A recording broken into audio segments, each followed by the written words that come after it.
നമസ്കാരം. നാട്ടിൻപുറത്തിന്റെ പുതിയൊരു ലക്കത്തിലേക്ക് എല്ലാ പ്രേക്ഷകർക്കും സ്വാഗതം. കൊടും വേനലാണ്, ഒപ്പം വേനൽ മഴയും. ഈ മഴയിലെ ആശ്വാസം തേടി കേരളത്തിലെ കാടുകളിലേക്ക് അതിർത്തി കടന്ന് വന്യമൃഗങ്ങൾ വരികയാണ്. വയനാട്ടിലെ വനമേഖലയിലാണ് കർണാടകത്തിലെ നാഗർഹോള ദേശീയോദ്യാനത്തിൽ നിന്നുള്ള കാട്ടാനകൾ എത്തുന്നത്. വനപാതയിലൂടെയുള്ള സഞ്ചാരത്തിനിടെ അവയെ പ്രകോപിപ്പിക്കാതെ റോഡ് കടന്നു പോകും വരെ വാഹനങ്ങൾ ഹോൺ മുഴക്കരുത് എന്ന് വനം വകുപ്പ് നിർദ്ദേശിച്ചിട്ടുണ്ട്. ആദ്യം ഈ ദൃശ്യങ്ങളിലേക്കാണ്.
ഒരിക്കലും പറ്റാത്ത ഒരു കുളത്തിന്റെ വിശേഷങ്ങളാണ് ഇനി.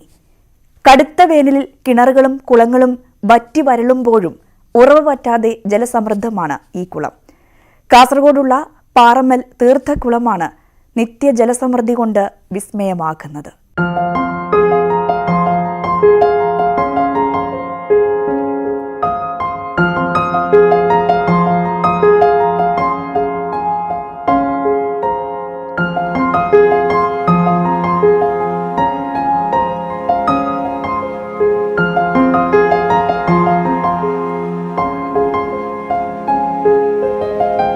കടുത്ത വേനലിൽ കിണറുകളും കുളങ്ങളും വറ്റി വരളുമ്പോഴും ഉറവ വറ്റാതെ ജലസമൃദ്ധമാണ് തീർത്ഥക്കുളം. പാറക്കെട്ടിലെ മുഴക്കോം പാറമൽ ക്ഷേത്രക്കുളമാണ് തെളിനീരുമായി നാട്ടുകാർക്ക് കുളിർക്കാഴ്ച പകരുന്നത്. ഏത് വേനലിലും കൊടും വരൾച്ചയിലും കുളം വറ്റിയ ചരിത്രമില്ലെന്നാണ് പഴമക്കാർ പറയുന്നത്. ഏപ്രിൽ മെയ് മാസങ്ങളിലെ കടുത്ത വേനലിൽ വെള്ളത്തിന്റെ അളവ് കുറയുമെങ്കിലും അടിത്തട്ടിലെ ശക്തമായ ഉറവ കാരണം കുളം വറ്റാറില്ല. മുഴക്കോം പാറമൽ ദുർഗാ പരമേശ്വരി ക്ഷേത്രത്തിനും ഗോശാല ശ്രീകൃഷ്ണ ക്ഷേത്രത്തിനുമിടയിൽ പരന്നു കിടക്കുന്ന കുന്നിൻ മുകളിലാണ് കാട്ടുകല്ലുകൊണ്ട് വളച്ചുകെട്ടിയ കുളമുള്ളത്. ക്ഷേത്രത്തിലെ തീർത്ഥവുമായി ബന്ധപ്പെട്ട കഥയാണ് കുളത്തിന് പിന്നിലുള്ളതെന്ന് മേൽശാന്തി ശങ്കരനാരായണൻ പറയുന്നു. എപ്പോഴും ഒരു കാലത്തും വറ്റിയിട്ടൊരു ചരിത്രമില്ല. വെള്ളം കുറച്ച് ഇതാവുന്നല്ലാതെ ഇപ്പോഴും ഇവിടുത്തെ നിത്യവൃത്തിക്ക് ആ വെള്ളം തന്നെയാണ് ഉപയോഗിക്കുന്നത്. ഇവിടെ അടുത്ത കിണറോ കാര്യങ്ങളൊന്നുമില്ല. ധാരാളം ആൾക്കാർ ദൂരസ്ഥലങ്ങളിൽ നിന്നെല്ലാം അതിന്റെ പ്രത്യേകത കൊണ്ട് ഇവിടെ നിത്യം തൊഴാൻ എത്തുന്നുണ്ട്. നൂറ്റാണ്ടുകൾ പഴക്കമുള്ള പാറക്കുളം പതിറ്റാണ്ടുകൾക്കപ്പുറം ശുദ്ധീകരിക്കുമ്പോഴല്ലാതെ മറ്റൊരിക്കലും ഇതിന്റെ അടിത്തട്ട് നാട്ടുകാർ കണ്ടിട്ടില്ല. അമ്പലങ്ങളിലെ പൂജാതി കർമ്മങ്ങൾക്കല്ലാതെ മറ്റൊന്നിനും ജലം ഉപയോഗിക്കുന്നില്ല. തീർത്ഥക്കുളമായതിനാൽ നിരവധി ഭക്തർ അവധി ദിവസങ്ങളിലും വിശേഷാവസരങ്ങളിലും കുളം കാണാൻ എത്താറുണ്ട്. വേനൽ കടുത്തതോടെ ഇപ്പോൾ പക്ഷികളും മൃഗങ്ങളും ദാഹമകറ്റാൻ കുളത്തിലെത്തുന്നു. ക്ഷേത്രക്കുളങ്ങളെല്ലാം ചെത്തിമിനുക്കിയ കല്ലുകൾ കൊണ്ട് ആധുനിക മുഖം നൽകുമ്പോഴും പഴമയുടെ പൈതൃകം കാക്കുകയാണ് നാട്ടുകാർ. ന്യൂസ് 18 കാസർഗോഡ്. കൊട്ടാരക്കര കുളക്കട ഇപ്പോൾ സൂര്യകാന്തി ഭംഗിയിലാണ്. കുളക്കട ധരണി ഫാമിൽ മനം കുളിർപ്പിക്കുന്ന കാഴ്ചകളുമായാണ് സൂര്യകാന്തി പൂവിട്ടത്. ഇനി ആ കാഴ്ച കാണാം.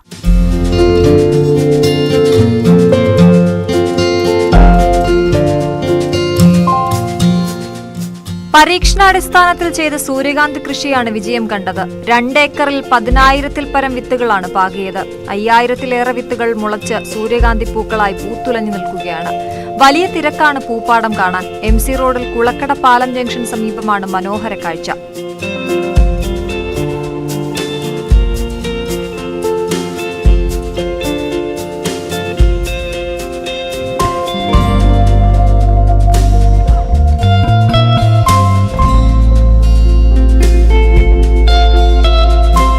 ധാരാളം ആൾക്കാർ ഇത് നമ്മുടെ ഈ സൂര്യകാന്തി പാടം കാണാനായിട്ട് വരുന്നുണ്ട്.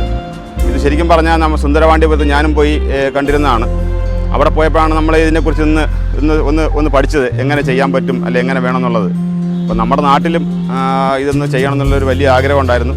അത് ഞങ്ങൾ രണ്ടുപേരുടെ എന്തായാലും ഇവിടെ അത് ചെയ്തു വിജയിപ്പിച്ചിട്ടുണ്ട്. മനു, അനിൽകുമാർ എന്നിവർ ചേർന്നാണ് കൃഷി നടത്തുന്നത്. തണ്ണിമത്തൻ, ചീര, പപ്പായ എന്നിവയും കൃഷി ചെയ്തു വരുന്നുണ്ട്. സൂര്യകാന്തി പാടം കാണാൻ വരുന്നവർക്ക് വിഷരഹിത പച്ചക്കറി വാങ്ങാനുള്ള വിപണന കേന്ദ്രവും ഒരുക്കിയിട്ടുണ്ട്.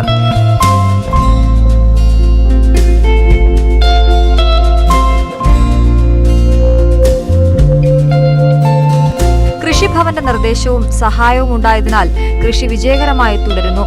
പ്രതികൂല കാലാവസ്ഥയിലും സൂര്യകാന്തി പൂക്കൾ ലഭിച്ചതിന്റെ സന്തോഷത്തിലാണ് കർഷകർ. ന്യൂസ് 18 കൊട്ടാരക്കര. കോവിഡ് കാലത്താണ് നമ്മുടെ ജീവിത രീതികളിൽ മാറ്റം വന്നത്. ഡിജിറ്റൽ പേയ്മെന്റ് പോലുള്ള കാര്യങ്ങൾ സജീവമായി. ഇനി പ്രൈവറ്റ് ബസ്സിൽ ടിക്കറ്റ് എടുക്കാൻ ഡിജിറ്റൽ പേയ്മെന്റ് മതി. പാലക്കാട്ടാണ് ഈ പരീക്ഷണം നടത്തുന്നത്. എന്തായാലും കാര്യങ്ങൾ കുറച്ചുകൂടെ എളുപ്പമാകും.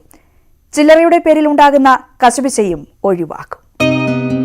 10 രൂപയുടെ ടിക്കറ്റിന് 500-ന്റെയോ 100-ന്റെയോ നോട്ട് കൊടുത്താൽ ബസ്സിലുണ്ടാകുന്ന പുകിലെന്താണെന്ന് ഊഹിക്കാവുന്നതേയുള്ളൂ. എന്തായാലും പാലക്കാട്ടെ സ്വകാര്യ ബസ്സുകളിൽ ഇനി ചില്ലറയുടെ പേരിൽ ഒരു തർക്കമുണ്ടാകില്ല. കറൻസി രഹിത പണമിടപാട് നടത്താൻ GL POS ടിക്കറ്റ് മെഷീനുകൾ ഉപയോഗിച്ചു തുടങ്ങിയതാണ് കാരണം. Debit, credit card, UPI scanning എന്നിങ്ങനെ ഡിജിറ്റൽ സാധ്യതകൾ ഉപയോഗപ്പെടുത്തി ബസ്സുകളിൽ ടിക്കറ്റ് എടുക്കാം. പാലക്കാട് MP VK ശ്രീകണ്ഠൻ പദ്ധതി ഉദ്ഘാടനം ചെയ്തു. ഇപ്പോൾ എവിടെ ചെന്നാലും ഈ ഗൂഗിൾ പേ പോലുള്ള UPI സംവിധാനം ഉള്ളതുകൊണ്ട് ഇവരുടെ മെഷീനിലും സ്കാനർ ഉണ്ട്. അത് കാണിച്ചാൽ 12, 18, 20 എത്ര രൂപയാണെങ്കിലും അതൊന്ന് കൃത്യമായിട്ട് അക്കൗണ്ടിലേക്ക് പോകും. അതുപോലെ തന്നെ ഏത് കാർഡ്, ക്രെഡിറ്റ് കാർഡ് ആണെങ്കിലും ഡെബിറ്റ് കാർഡ് ആണെങ്കിലും ഏത് ബാങ്കിൻ്റെ ആണെങ്കിലും ഈ മെഷീനിലൂടെ ഉപയോഗിക്കാം. അങ്ങനെ യാത്രക്കാർക്കും വളരെ സൗകര്യമാണ്, ബസ് ഓപ്പറേറ്റേഴ്സും വളരെ സൗകര്യമാണ്. ഇതൊരു മാതൃകാപരമായ നടപടിയാണ്. മറ്റ് ജില്ലകളിലേക്ക് ഉടനെ വരുമെന്ന് പ്രതീക്ഷിക്കുന്നു. ഓൾ കേരള ബസ് ഓപ്പറേറ്റേഴ്സ് ഓർഗനൈസേഷന്റെ കീഴിലുള്ള ബസ്സുകളിലാണ് ഡിജിറ്റൽ സേവനം ലഭ്യമാവുക. അപ്പോൾ ബസ്സുകളിലൊക്കെ ചില്ലറില്ല എന്നുള്ള വലിയ തർക്കം ഞങ്ങളുടെ ബസ്സുകളിൽ എന്നും ഉണ്ടായിക്കൊണ്ടിരിക്കുന്നത്. അപ്പോൾ അതിന് വലിയൊരു ആശ്വാസമാണ്. ഈ ബസ്സുകൾ കയറുന്ന മുഴുവൻ യാത്രക്കാരുടെയും പണം കണ്ടക്ടർ ബാഗിലെത്തുക, കണ്ടക്ടർ ബാഗിലെത്തുന്ന മുഴുവൻ പണം ഉടമസ്ഥൻ്റെ കയ്യിലെത്തുക എന്നുള്ളതാണ് ഞങ്ങളുടെ ഏറ്റവും പ്രധാനപ്പെട്ട ആവശ്യം. അപ്പോൾ ഈ പ്രത്യേക സാഹചര്യത്തിൽ അടിക്കുന്ന പണം അപ്പം തന്നെ ഉടമസ്ഥൻ്റെ അക്കൗണ്ടിലേക്ക് കയറി ചെല്ലുന്ന ഒരു സംവിധാനമാണ് ഞങ്ങൾ ആവിഷ്കരിച്ചിട്ടുള്ളത്. ബസ്സുകളിൽ കറൻസി രഹിത ഇടപാടിന് സൗകര്യമായതിൽ യാത്രക്കാരും സന്തോഷം പങ്കിട്ടു. ന്യൂസ് 18 പാലക്കാട്. ആസ്വാദകരിൽ ചിരിയും ചിന്തയും ഉണർത്തി കൊച്ചിയിലെ മെഗാ കാർട്ടൂൺ പ്രദർശനം. ക്യാരിടൂൺ എന്ന് പേരിട്ടിരിക്കുന്ന മേളയിൽ 1001 കാർട്ടൂണുകളാണ് പ്രദർശിപ്പിച്ചത്.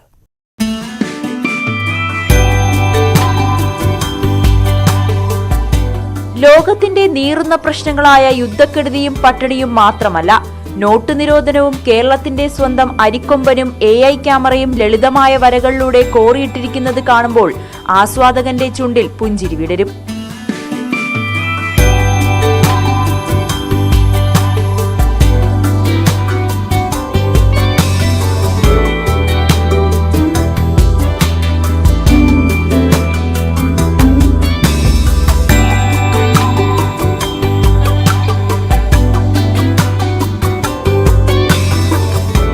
മോദിയും പിണറായിയും രാഹുലും VD സതീശനുമെല്ലാം കഥാപാത്രങ്ങളായി എത്തുന്നുണ്ട്. മാസ്റ്റേഴ്സ് കാർട്ടൂണുകൾ, ദേശീയ കാർട്ടൂണുകൾ, ഇന്റർനാഷണൽ കാർട്ടൂണുകൾ എന്നിവ പ്രത്യേക വിഭാഗങ്ങളായാണ് ഒരുക്കിയിരിക്കുന്നത്. കേരളത്തിലെ മാസ്റ്റർ കാർട്ടൂണിസ്റ്റുകൾ, അതായത് പ്രായമായവർ, മരിച്ചുപോയവരും, അബു എബ്രഹാം, OV വിജയൻ തുടങ്ങിയ മരിച്ചുപോയവരും ജീവിച്ചിരിക്കുന്നവരായ മാസ്റ്റർ കാർട്ടൂണിസ്റ്റുകളുടെ 75 കാർട്ടൂണുകൾ അതിൽ ഉൾക്കൊള്ളിച്ചിട്ടുണ്ട്. പിന്നീട് അങ്ങോട്ട് നോർത്ത് ഇന്ത്യൻ കാർട്ടൂണിസ്റ്റുകളും മലയാളി കാർട്ടൂണിസ്റ്റുകളുടെയുമായ ബാക്കി കാർട്ടൂണുകൾ, അങ്ങനെ 1001 കാർട്ടൂണുകളാണ് ഉൾക്കൊള്ളിച്ചിരിക്കുന്നത്. കേരള കാർട്ടൂൺ അക്കാദമിയുടെ ആഭിമുഖ്യത്തിൽ സംഘടിപ്പിക്കുന്ന മേള നാളെ സമാപിക്കും. ഇത്രയും വിപുലമായ ഒരു കാർട്ടൂൺ പ്രദർശനം കേരളത്തിൽ ആദ്യമായാണ് സംഘടിപ്പിക്കുന്നത്. പ്രദർശനത്തിന്റെ ക്യൂറേറ്റർ രതീഷ് രവിയും അന്താരാഷ്ട്ര കാർട്ടൂണുകളുടെ ക്യൂറേറ്റർ TVG മേനോനുമാണ്. കണ്ടിട്ടുണ്ട് എന്ന അനിമേഷൻ ചിത്രത്തിന്റെ പിന്നാമ്പുറ കാഴ്ചകളും സംവാദവും നടന്നു. ഭൂതങ്ങളെയും പ്രേതങ്ങളെയും കുറിച്ചൊക്കെ ഇങ്ങനെ കണ്ട രീതിയിൽ ഓരോരോ അനുഭവകഥകൾ പോലെ പറയായിരുന്നു. അപ്പോൾ അത് സുരേഷ് റെക്കോർഡ് ചെയ്തിട്ട് അത് ഫിലിംസ് ആക്കാൻ ഒരു പ്ലാൻ ഉണ്ടായിരുന്നു. അപ്പോൾ ഇതിനെ അടിസ്ഥാനമാക്കിയിട്ട് ചെയ്തൊരു 11 മിനിറ്റ് ആനിമേറ്റഡ് ഫിലിമാണ് കണ്ടിട്ടുണ്ട്. അപ്പോൾ അതിൻ്റെ ഒരു പ്രസൻറ്റേഷനും ബിഹൈൻഡ് ദ സീൻസും ഒക്കെ ആയിരുന്നു ഇവിടെ കാർട്ടൂൺസിൽ കാണിച്ചത്. ന്യൂസ് 18 കൊച്ചി. വെബ്സൈറ്റിലെ സുരക്ഷാ വീഴ്ച ചൂണ്ടിക്കാട്ടിയതിന് വിദ്യാർത്ഥിക്ക് ലഭിച്ചത് 1-2 രൂപയല്ല, 25 ലക്ഷം രൂപയാണ് പ്രതിഫലമായി ലഭിച്ചത്. മണ്ണാർക്കാട് സ്വദേശിയായ ഗോകുൽ സുധാകരാണ് ഈ അപൂർവ നേട്ടത്തിന് ഉടമയായത്. ഈ അടുത്ത കാലത്ത് ലഭിച്ച ഏറ്റവും കൂടിയ പ്രതിഫല തുക കൂടിയാണ് ഇത്.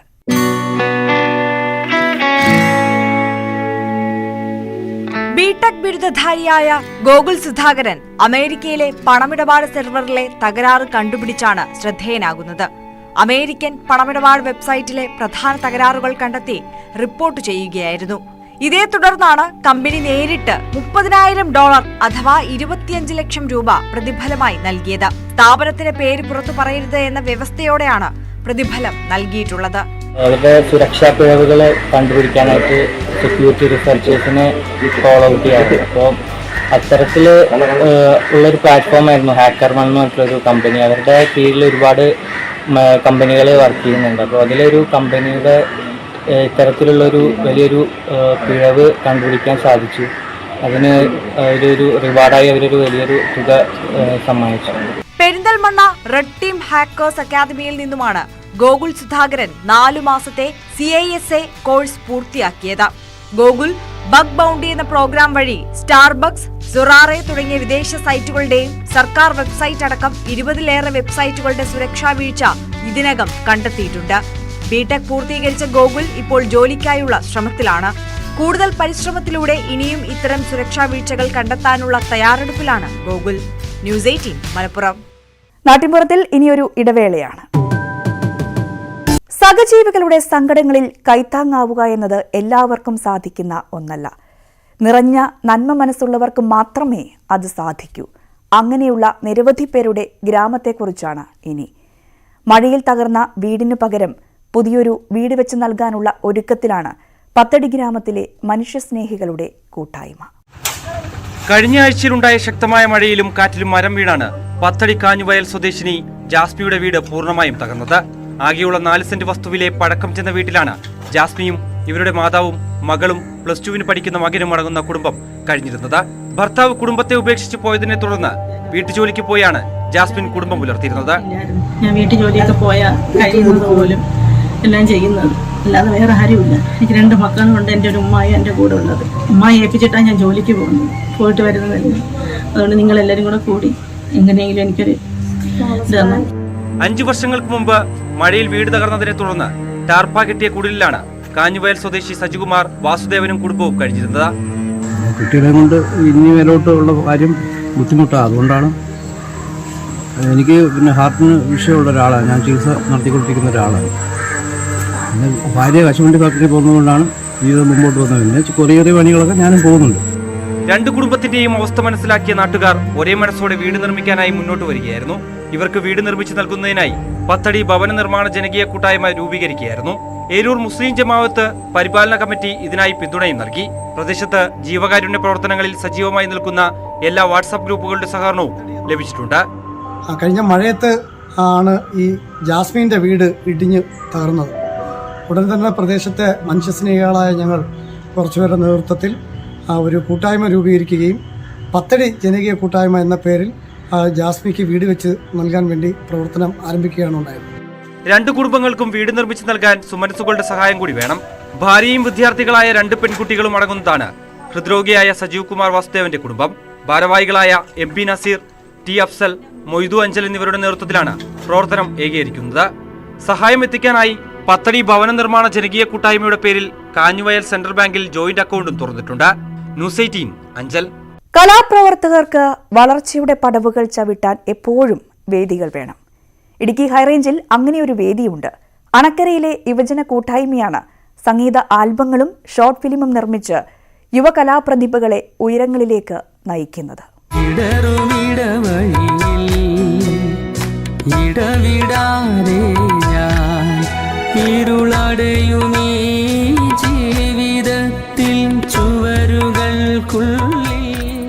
സമൂഹ മാധ്യമങ്ങളിൽ ശ്രദ്ധേയമായ നിരവധി കലാസൃഷ്ടികൾ ഇവർ ഒരുക്കിയിട്ടുണ്ട്. നിരവധി ക്രിസ്തീയ ഭക്തിഗാന ആൽബങ്ങളും സാമൂഹിക വിഷയങ്ങളും കേന്ദ്രീകരിച്ചുള്ള സംഗീത ആൽബങ്ങളും അണക്കരയിലെ തമ്പാൻ ഓഡിയോസ് എന്ന യുവജന കൂട്ടായ്മ പുറത്തിറക്കിയിട്ടുണ്ട്. രചനയും സംഗീതവും ആലാപനവും ഉൾപ്പെടെ ഇടുക്കിയിലെ അറിയപ്പെടാത്ത കലാകാരന്മാർക്ക് അവസരമൊരുക്കിയാണ് ഇവർ ഓരോ സൃഷ്ടിയും പുറത്തിറക്കുന്നത്. ഞങ്ങളുടെ ഉദ്ദേശ ലക്ഷ്യം എന്ന് പറഞ്ഞാൽ ഇടുക്കി ജില്ലയിൽ അറിയപ്പെടാതെ കിടക്കുന്ന കലാകാരന്മാരെയും കലാകാരികളെയും എല്ലാം ഉൾപ്പെടുത്തിക്കൊണ്ട് അനവധി വർക്കുകൾ ചെയ്യുക എന്നുള്ളതാണ് ഞങ്ങളുടെ ആഗ്രഹം. മെയിനായിട്ട് ഞങ്ങളുടെ ഉദ്ദേശം ക്രിസ്തീയ ആൽബങ്ങൾ ചെയ്യുക, അതുപോലെ ഷോർട്ട് ഫിലിമുകൾ ചെയ്യുക എന്നുള്ളതാണ്. ഏകദേശം ഒരു 10 വർഷത്തോളമായി ഞാൻ ഈ ക്രിസ്തീയ ആൽബങ്ങളും ഷോർട്ട് ഫിലിമുകളും ഒക്കെ ചെയ്യുന്നുണ്ട്. 10 വർഷത്തോളമായി ഈ കൂട്ടായ്മ ഒരുക്കിയ വിവിധ കലാസൃഷ്ടികളിലൂടെ നിരവധി കലാകാരന്മാർക്കാണ് അവസരം ലഭിച്ചത്.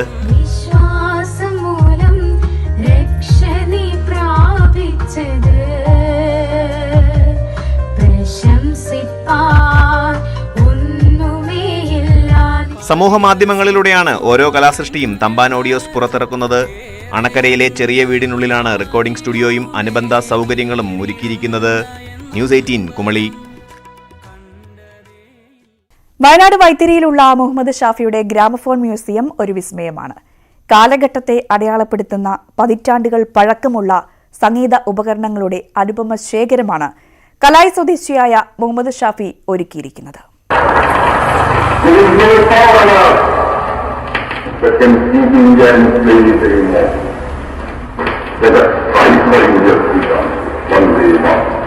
The Rashtrapati, as it was then called, went from the country preaching the message of Purna Swaraj and of struggle, service and sacrifice. 1856 gramophone കണ്ടുപിടിച്ചതു മുതലുള്ള ആസ്വാദകരുടെ ഹൃദയം കീഴടക്കിയ ഗ്രാമഫോൺ ഇനങ്ങളിൽ പലതും ഷാഫിയുടെ ഈ കൊച്ചി മ്യൂസിയത്തിലുണ്ട്.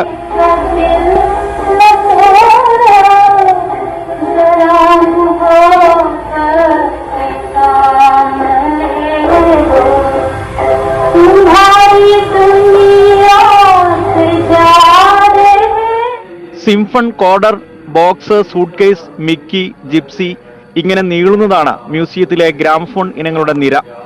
1931 ജപ്പാൻ റേഡിയോ പ്രക്ഷേപണം ചെയ്ത നേതാജിയുടെ പ്രസംഗം ഉൾപ്പെടെ രേഖപ്പെടുത്തിയ ഗ്രാമഫോൺ ഡിസ്കുകൾ ഷാഫിക്കയുടെ മ്യൂസിയത്തിൽ ഭദ്രമാണ്.